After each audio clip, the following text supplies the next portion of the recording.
Inside Boxing Daily on the Grueling Truth Sports Network. Inside Boxing Daily is brought to you by MyBookie.ag. To get up to a $1,000 cash bonus on your first deposit, go to thegruelingtruth.com. Click on the MyBookie.ag banner at the top of the page. Also by, of course, Alex Ramos and Jackie Richardson at the Retired Boxers Foundation. Make sure you check them out on Facebook. I am your co-host, Mike Goodpaster, and right now I want to welcome in my other co-host, who is looking for a way desperately to gain weight instead of lose it, Jeremiah Preisser. How you doing, Jeremiah? That is absolutely true. If you want to donate something to me, because I'm like a starving Ethiopian over here. If you want to donate something, I'll give you my email address. Just send me an inbox. What do you want to donate? I mean, you want like some fat off of No, fat I want guy? them to. You can weigh like an extra 100 pounds if you just put on Dillian White's tits. Yeah, either that or. Yeah, but again, I just want somebody to donate money to me. I just want to make it as easy as possible. Yeah, so maybe we'll set up a GoFundMe for me and Jeremiah so we don't end up... So you don't drive down the street sometime and see We'll Talk Boxing for food. All right, so we're going to start off with Anthony Joshua, whose heavyweight world title defense against Jarrell Miller could be in jeopardy after the American challenger tested positive for banned substances. He tested positive for GW1516,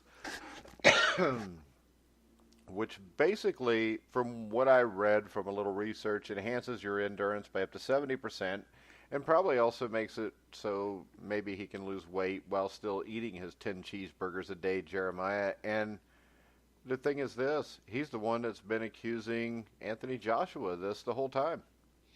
Yeah, I know. Isn't that pretty funny business? I mean, to be honest with you, Joshua certainly looks like he'd be the, and that's what I tell people is a lot of people have this perception that, it's all about bulk and mass. There are so many different performance enhancing drugs that, it can be tailor made to whatever specific thing that you need, that it just doesn't make sense anymore to say, hey, you're doing roids, you're getting muscular. It's not that way anymore. Again, this drug that we're talking about here is more designed for stamina itself, but also, like you said, fat burning. And I did a little research before I came online too. GW1516 is, the term, but it's also goes by the name cardarine and endorubal. I think that's how you say it. But yeah, it was developed in the 1990s as a treatment for diabetes, obesity, and cardiovascular disease. And then it was discontinued in 2007 because it was linked to rapid development of cancer during their trials in mice. I mean, that sounds like pretty serious crap to me. And that's why, of course, it's been put in a banned substance list. And while you're not only risking I understand all these guys who want to get an edge here, but I mean, you're risking your life with this sort of material.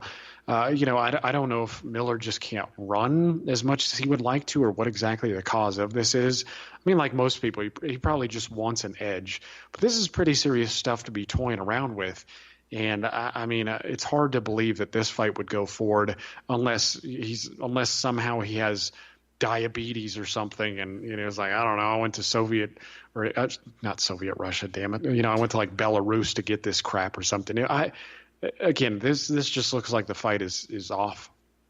Yeah, and GW1516 works by forcing skeletal muscle to use fat rather than carbohydrates as an energy source.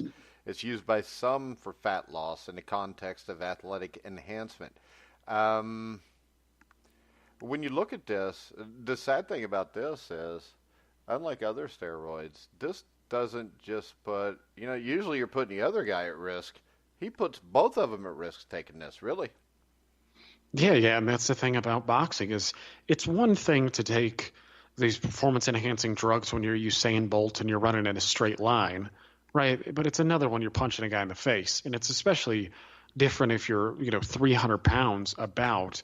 As Jarrell Miller, we know he's had some weight issues in the past. I mean, hell, it seems like he's on a continuous uptick in terms of weight. And, I don't know if that's due to health problems that haven't been disclosed or whatnot, but, this guy's fighting at over 300 pounds. And, when you're going to the biggest fight of your life, again, I understand why guys do it, but, to be toying around this stuff. And like you said, this is putting more than one life in danger. I mean, not only can you mess yourself up doing this stuff, but you can mess Anthony Well, Joshua your up. I mean, sparring partners also when you're on this. exactly. I mean, unless, they're doing it too, or again, still you're putting them at risk. I mean, this is just, it's a dangerous thing How to be about this, playing around. Jeremiah? I found this blog from this doctor over in Europe. In June 2018, the Therapeutic Goods Administration, called the TGA, included GW 1516 in the Poison Standard Order, Schedule 10, a schedule reserved for substance of such danger to health as to warrant the prohibition of sale, supply, and use. I mean, this is considered a poison. So Jarrell Miller is, I mean, he always seemed like a dumbass when I saw him talk. I think he just confirmed that. Yeah, and you know what this reminds me of? Actually, it reminds me of when Steve Cunningham was asked, I think, by the Ring magazine about all this, and he was like, "Yeah, PEDs is a big problem in boxing.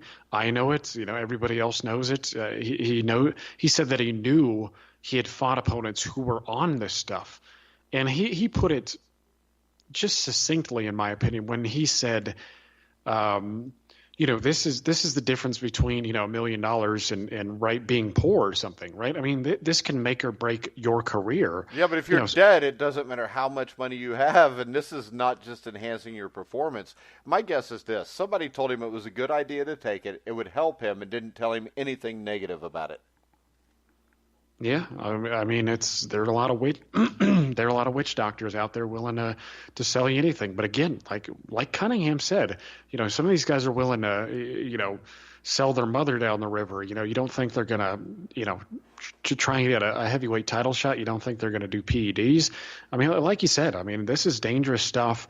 And again, it just comes full circle, and it's a bit comical that he actually got popped and Anthony Joshua hasn't. I actually don't think this is Anthony Joshua's first rodeo with VADA itself. But of course, I always have questions because, VADA continuously puts out statements like, hey, okay, don't focus so much on us doing the testing. Focus on the tests that are being mandated. So you can have VADA doing very specific tests, trying to catch very specific things during any period of time, right? So you could say, hey, I want to take this test for only 4 weeks, and a lot of these guys, VADA or not, are still getting away with it. I mean, VADA has a much higher catch rate than somebody like USADA, who's as Thomas Hauser put it in his article, had 1,501 tests and they've only caught one person. VADA's catch rate is much, much higher, but they're still not catching the majority of people are doing it either. So we got to pay attention to all these things. But again, it's just funny that Miller is, the one having to pay the dividends here. Now, the big question is this: will they still fight? Because with this being done, I don't see how you can let him fight, but I also fully expect that they'll probably fight. Yeah, I know. Who knows in boxing, right? I mean, if this was Nevada, I feel a little bit more comfortable because their rules are like, if you get caught, that's on you. It doesn't matter how it got in your system; it's your problem for ingesting it or shooting it up or whatever it may be. Putting a tablet in your ass like Lamont Peterson did. So seeing as this is New York, I don't know. I really don't know. I mean, nothing surprises me in boxing anymore. But there's been no official statements from Eddie Hearn or anybody so far. So I think, we're just going to have to wait on the ruling. But I suspect, like you do, that we probably won't see this fight. Yeah. Well, and tomorrow night we'll be back at 11 o'clock, and we'll probably have more news because I'm sure both sides will come out with a statement. I'm sure Jarrell Miller will have some stupid-ass excuse for it. And we'll see what Eddie Hearn says about it and what the Zone says about it. And we'll just kind of go from there tomorrow night. All right, now moving on with the heavyweights. Alexander Povetkin is willing to fight number 1 WBC heavyweight contender Dillian Whyte. And remember this, he's the number 1 WBC heavyweight contender, but he's not the mandatory challenger because now it seems that the mandatory challenger is ranked 4th by the WBC. Whyte needs a dance partner for his July 13th contest. What do you think? I mean, Povetkin is a high-quality opponent. He's up there in age. He got stopped by Anthony Joshua, but you can make the case that, I mean, he was acquitting himself well until the stoppage. Yeah, he was, and anybody who's listened to the show for a while knows that I've been pretty high on Povetkin. I think he's an undervalued heavyweight. Yeah, he had the PED issues himself, but as we're starting to find out, with stricter testing, and don't be fooled, by any of this. I mean, the drug testing standards in boxing are still not very good. I mean, most of it is just dummy testing by the local athletic commissions, and by Dude, dummy most of the testing, drug I mean, testing in all sports is dumbed it's down, and it's the shit. only way you get caught is if you're a freaking moron. That's why I call it dummy testing. Actually, I adopted that term from Victor Conti, that's what he's been saying for years. He's like, no, you just got to be a dummy to get caught, because the tests are by and large just so damn simple that it's so easy to navigate. I mean, again, like we just said, you got to be a dumbass to get caught. And with VADA, a little bit of that has changed, but the vast majority of these guys are not doing VADA testing, and some of them are intentionally being swerved away from that. I mean, we've seen some of the things with the Charlo brothers and some of the other instances, but a lot of these guys oddly aren't fighting for the WBC, and even Canelo Alvarez, when Jose Sulaiman was like, oh yeah, he's enrolled in the clean boxing program, turned out he wasn't. There's a lot of shady shit going on, so don't get too fooled by any of this. Honestly, the only guy who I suspect is clean 100% is Nonito Donaire, because he does 24/7, 365 random drug testing at his own expense. That him and Edwin Rodriguez are the only two guys that I'm aware of who do that. I know Japan is pretty strict with their rules and stuff, so I think a lot of those guys are probably pretty clean too. But here in North America and in many other spots in the world, I don't think so. But in terms of the matchup, I really like it. I mean, I think Povetkin, again, I think he's undervalued. I mean, if you go back and watch his career, he was beating a guy like Chris Bird in what was it, his 14th fight, and I think it was some trinket eliminator. And Bird was top 10 the year before, and that, of course, he ended up getting wrecked by Vladimir Klitschko. But that's a sort of opposition that he was fighting in his 14th fight. I mean, you barely see that kind of stuff anymore. Anthony Josh. If you remove Vladimir Klitschko, Alexander Povetkin's the best heavyweight of the last decade. Yeah, I thought. Well, aside from Vitali, yeah. But Vitali was pretty much eliminated 10 years ago, anyways, by injury. Yeah. There's you've got to factor that in as well. Vitali was kind of up and down because of, like you said, the injuries. But yeah, I think if you don't have Vladimir Klitschko there, Povetkin is the best guy, and I think I think a lot of us are sorely mistaken when we watch that performance. And, there's a lot of holding, and it wasn't a fantastic fight. But Povetkin was really only dominated by a prime Vladimir Klitschko. Like we talked about, he acquitted himself well with Anthony Joshua. A lot of people had him up or, had the fight just about dead even before the stoppage there. I mean, and this is a guy who's doing this at, 38, 39 years old. I mean, he had a fantastic amateur background, gold medalist. To me, when you look at his skill set and you go to his career, go to the video footage, he's one of the few guys who I think would fit in any era, because he doesn't have big size for this era, but if you slim him down a bit, he's a pretty big guy in previous eras. He's a good combination puncher, good power, very accurate, can box and brawl a little bit. I really like the guy. And I think even at this stage, he'd be a damn tough matchup for Dillian Whyte. I mean, Whyte is certainly a top 5 guy at this point. I mean, he's earned it with his resume, and he's shown that he's willing to take on the tough challenges if need be. And I think this would be a good one. I just don't know if Dillian Whyte thinks that this is the route he should take. And to be honest with you, I don't know if this is the route he should take. To me, if you're Whyte and you're pretty much in line for a shot at Deontay Wilder, I would try and again, after taking on some tough challenges, I would probably sit it out, and have some soft touches just to wait until I finally get Deontay Wilder. But, there's a caveat there. It's like, well, with the way things are going, it looks like Deontay Wilder is probably, he's getting Brazil, and then, he might have the rematch with Fury later on in the year. And then, who knows what happens after that. But if I'm Whyte, I probably sit it out and try to get Deontay Wilder. But, if they end up taking that fight, that's a tough one, man. I like it, though. All right, and finally, before we go on this day, as we wrap up the show, we're going to look at Gennady Golovkin is now going to fight number 9 IBF contender. What the hell? Wesley Rawls. I don't know. What the hell is his name? Steve Rolls. Steve Rolls from Canada. And Steve Rolls, I think it's safe to say, isn't well known by boxing fans outside of the country of Canada. I'd say it's probably safe to say that he's not that well known by boxing fans in Canada. He's 35 years old. He's 19-0 with 10 knockouts. His highest level opponent was Keandre Leatherwood, I think, who he beat by a unanimous 10-round decision. And I don't know. I know Golovkin's got to keep busy, but number one, how the hell is Steve Rolls ranked 9th by the IBF? Politics. That's pretty. But you know me, the man. I mean, that's my answer for just about anything so you anymore. think there's politics involved in boxing?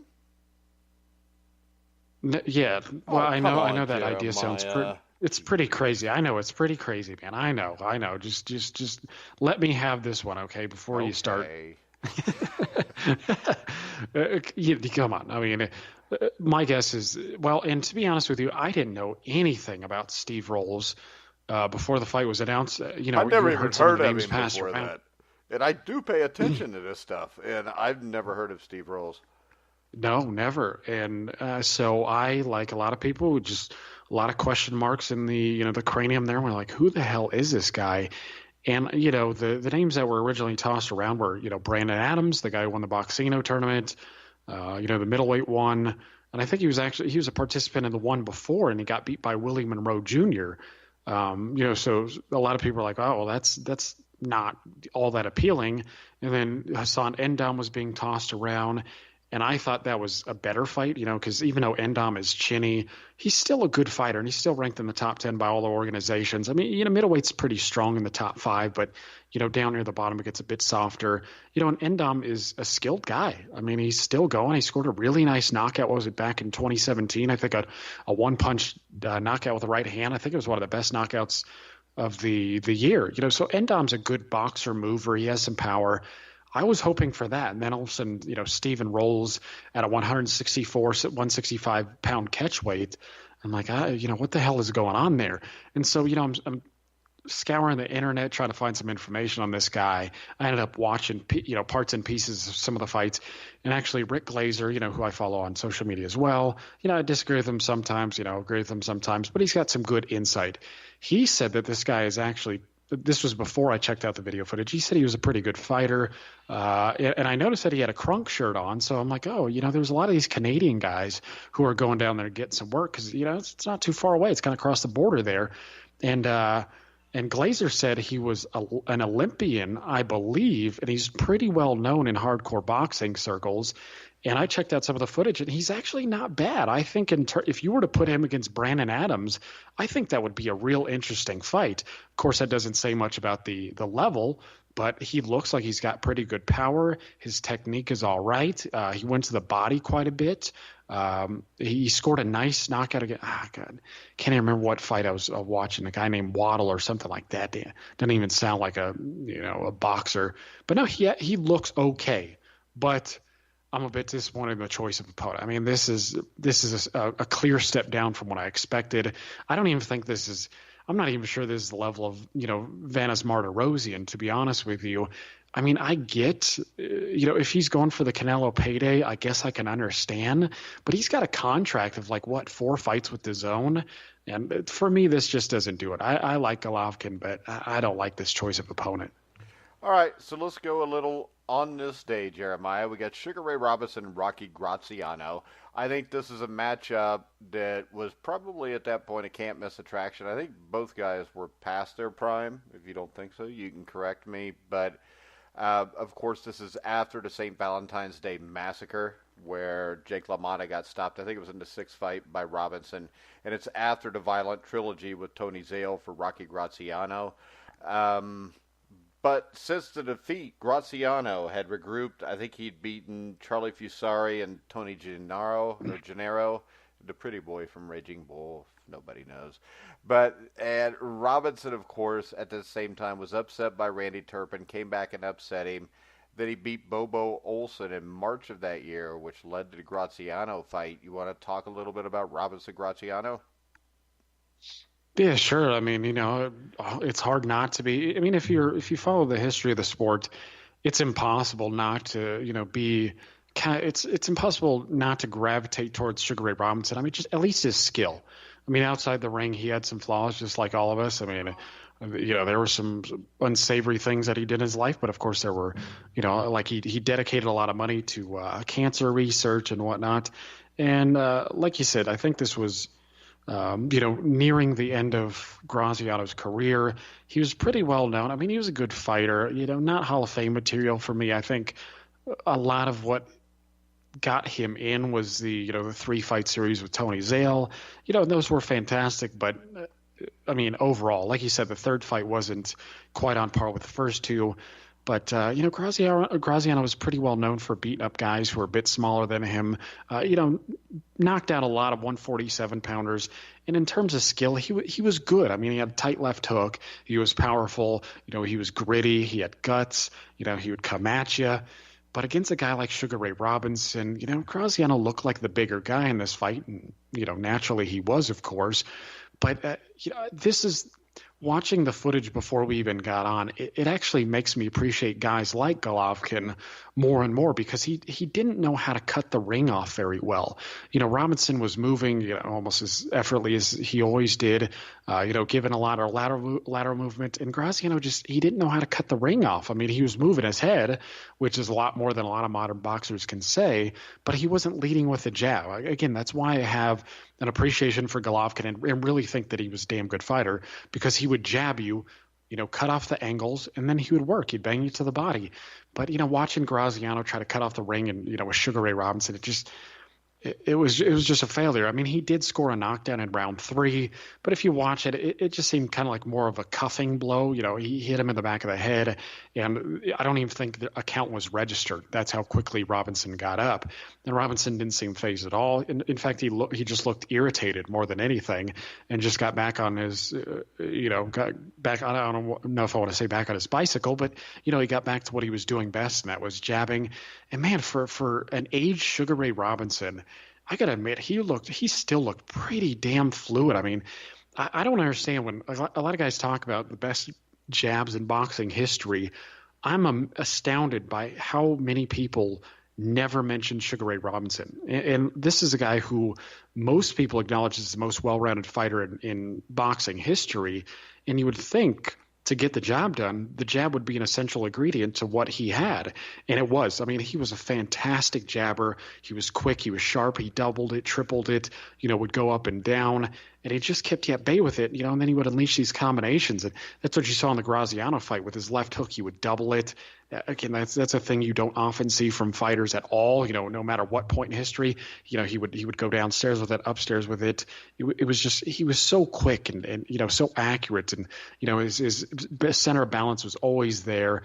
And, that's what helped finish the fight. There was Graziano was pushing him along the ropes, and Robinson moved left, and then he moved right, and then there was a little clinch, and Robinson immediately out of the clinch threw a few punches, and then and they were kind of at a slower speed, and then he kind of cranked up like a throwaway left hook, and then just cracked him with a gorgeous right hand, and out flew his mouthpiece, and that was kind of one of those iconic moments in his career. And Graziano just crumbled and took the 10 count. Graziano, when he got up, he was dazed. He tried to act like he was upset by the decision, but he was wobbly. I mean, he was saved from suffering more punishment. And those were the days when, a referee would let you go on a little bit. But no, it was just a gorgeous combination that put Graziano away and, just showed the greatness of Robinson. I mean, like you said, he was not post-prime. The statement with both those guys, I believe, is absolutely true. I mean, how I am is once you move up from the weight, and you're conceding physical strength advantages and speed advantages, you're no longer at the peak of your powers. And that's certainly what Robinson was. But just as good as he still was, it's pretty fucking fantastic. The thing that stood out to me about this fight, and it's been a couple years since I saw it, I didn't watch it because, in my defense, you didn't tell me what on this day was until like 10 minutes before the show. But yeah, that was my fault. The thing that stood out to me was this. I would think going into it, if I'm in 1952, I'm thinking if Robinson is patient and just uses his skill, he's going to beat Graziano's ass. But If he stands there and punches it out with him, Graziano would have a chance. The thing I remember about this fight, though, from watching it a few years ago, was Robinson really didn't move that much. He just stood there and just beat the hell out of Graziano the way Graziano wanted the fight to go. Well, I don't think I think Robinson could have beat him no matter Well, whichever yeah, way but he what I'm wanted to. saying is he basically kind of fought Graziano's fight and just knocked his ass out. Yeah, well, again, I mean, I was watching the third round, and Robinson seemed to be moving, Well, I'm you know, talking more qu about the first round. The first round, he came out and he went to war with him, and then it looked like, from what I read, his corner got on him. In the second round, he started to move a little bit more. But I think what we saw in that fight was Robinson was going to whoop his ass no matter how they fought the fight. Yeah, no, I don't think there's any doubt about that, to be honest. I mean, they're just different levels. Graziano, again, good fighter. Hypothetically, if you pair him head to head with some of these guys of, the past, yeah, you could make a lot of fun fights with him. You pair him against, I don't know, Freddie Steele or, or John Mugabe or, some of these guys who came at you and had big power and good speed. I think Graziano, he's fun, and I think that's part of what got him into the Hall of Fame. But this was just night and day levels to boxing, and it showed. I mean, Graziano wasn't able to do, nearly as well as a lot of worse opponents for Robinson. I mean, to me, it was a bad styles matchup, and it ended the way you think it would. If we're there back in the day and we're predicting this fight, like, hey, how long do you think it lasts? I probably would have figured it had been mid-round stoppage, but. And he got him out of there early, and that's just what it was. And Robinson continued to make a career out of it. I mean, a lot of people, we had a guy come on and debate, Floyd Mayweather and Sugar Ray Robinson and, their merits. And, he talked a lot about, Robinson losing all these fights in his old age to guys, you never heard of, guys who might have been. Yeah, but in his old age, he beat a lot of guys that were still pretty damn good, too. Yeah, absolutely. Well, that's my thing is, Robinson didn't really start losing until he was 35 plus years old. And even then he kept winning the middleweight championship of the world and probably should have won it again against Gene Fullmer. So he was very close to being a six-time middleweight champion. And that was at 38, 39 years old, 37. Yeah. I can't quite remember. In a time where there was just one champion. So it wasn't like there was three middleweight champions of the world. It was the way it should be. But the way it no longer is, where you only have one world champion. All right, Jeremiah. Let's wait and see what Jarrell Miller's excuse is tomorrow. Maybe he'll be a dumbass and because of Canelo's try to claim that he ate tainted meat. Yeah. Yeah. Yeah. That dude has probably ate a lot of tainted meat with all the meat he has ate. Yeah, that's probably his issue. Is he just I don't know what the hell he's doing. He just like you said, maybe he wants to maintain his fat diet. I think what this shows us is this: he's going to get his ass kicked by Joshua no matter what because he's not committed to being a fighter. I mean, he is right here. He's taking a shortcut because he doesn't want to have to lose the weight himself, and that's all it is. And I mean. He's known this fight was coming basically for about 3 or 4 months, and his fat ass is probably still well over 300 pounds. He doesn't take it seriously. He is a joke to the sport that he is trying to do. Because when you get an opportunity like he's got, and you cannot get up off your lazy ass and get yourself in shape, that's a serious issue. I mean, to me, he's Tony Tubbs. Yep. No, you're right. And I'm actually, I just hopped on Boxing Scene real quick to see if there was any statement released. And I guess, Eddie Hearn has acknowledged that this, in fact, did happen. But, there's no statement there's no statement either way whether or not this fight is going to move forward. I'm trying to see, but yeah, no, there's nothing on which direction they're going to take. So, yeah, we're just going to have to get back to you guys tomorrow night. Eddie's trying to make up a story is what that means. And we will have that story for you tomorrow night live at 11 o'clock on Inside Boxing Daily. Make sure if you have any questions, comments, anything like that, go to @TGTN Boxing or @The Grueling Truth on Twitter or you can send us a message on the Facebook page also. Make sure you like all of our shows on iHeart, iTunes, TuneIn, Spreaker, all those places, but especially go and basically like, comment the show, help us out. We're here every night. Most shows aren't. I don't know if there are any shows that are. Nah, none that I'm aware of. Yeah, so we're here every night. So you might as well be here with us if you're a boxing fan, if you want to be on this show. You send us a message, tell us what you want to talk about. We'll work you in someplace there. And we will start having guests on here over the next few weeks once everything calmed down from the NCAA basketball tournament, which we were covering. Now we're going to go more into boxing mode, and hopefully we'll have some good fights to talk about. If not, we'll just keep talking about Sugar Ray Robinson. So we're going to wrap the show up. I want to remind everybody to check out mybookie.ag. Check out the Retired Boxers Foundation with Alex Ramos and Jackie Richardson.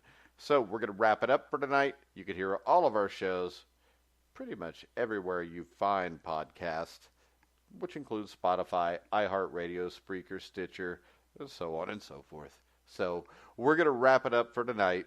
So for Jeremiah Preisser, I'm Mike Goodpaster. You've been listening to The Grueling Truth, where the legends speak.